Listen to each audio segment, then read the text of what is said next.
Indonesia merupakan negara dengan jumlah penduduk terbanyak keempat di dunia. Berdasarkan sensus penduduk tahun 2020, jumlah penduduk di Indonesia mencapai angka 270 juta jiwa. Dengan jumlah penduduk yang banyak ini, tingkat mobilitas manusia akan sebanding dengan pertumbuhan jumlah penduduknya. Dengan tingkat mobilitas yang tinggi ini, menunjukkan adanya ketergantungan yang besar terhadap kebutuhan energi. Hingga saat ini, manusia masih sangat bergantung pada energi fosil. Kita semua sadar bahwa energi fosil merupakan energi yang tidak dapat diperbarui dan keberadaannya kian menipis karena seringnya eksploitasi yang dilakukan. Hingga September 2021, konsumsi bahan bakar minyak pada kuartal 3 2021 naik 3,19% menjadi 48,59 juta kiloliter dibandingkan dengan periode yang sama pada tahun sebelumnya.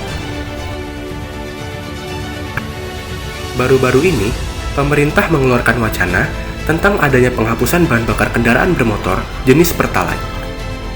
Tidak lain tujuan dari munculnya wacana tersebut adalah untuk menciptakan lingkungan yang lebih hijau, serta menurunkan emisi gas buang akibat reaksi pembakaran pada kendaraan yang kurang sempurna.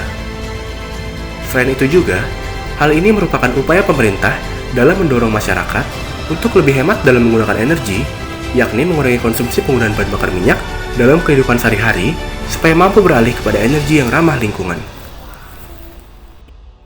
Bila konsumsi terus mengalami peningkatan dan ketersediaan bahan baku yang kian menipis, sudah bisa dipastikan mobilitas manusia terhenti, dan apabila mobilitas terhenti, akan berdampak pada kelangsungan hidup manusia karena kegiatan perekonomian akan terpuruk.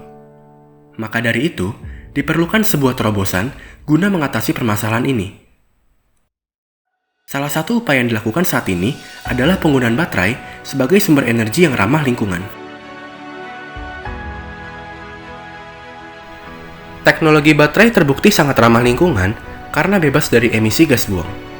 Berdasarkan penelitian yang dilakukan oleh Fitriana DKK 2020, menyebutkan bahwa penggunaan teknologi baterai yang dilakukan pada skenario tertentu menunjukkan bahwa penerapan teknologi ini mampu mengurangi emisi sebesar 40,4 sampai 60,5% pada tahun 2050. Maka dari itu, banyak ilmuwan dan pengusaha berlomba-lomba dalam mengembangkan teknologi baterai ini sebagai energi terbarukan untuk masa depan.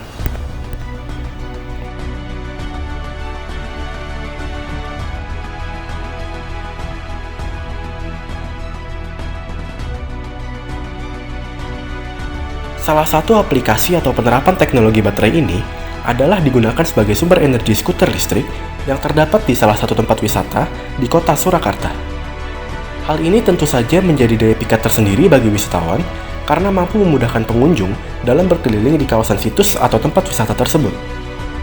Sejatinya, dengan menggunakan teknologi baterai ini, kita telah berkontribusi dalam mengendalikan pencemaran udara, seperti yang diatur oleh pemerintah, sebagaimana tercantum dalam Peraturan Pemerintah Nomor 41 Tahun 1999 tentang pengendalian pencemaran udara.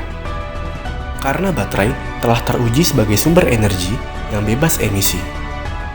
Di akhir video ini, saya ingin berpesan, kita harus bijak dalam menggunakan energi, karena sejatinya, energi yang sedang kita manfaatkan saat ini tidak akan bertahan lama lagi, dan bisa saja habis waktu-waktu.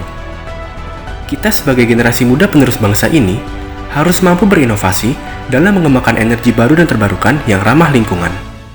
Sebab kalau bukan kita, siapa lagi? Kalau tidak sekarang, kapan lagi? Mari kita buat perubahan.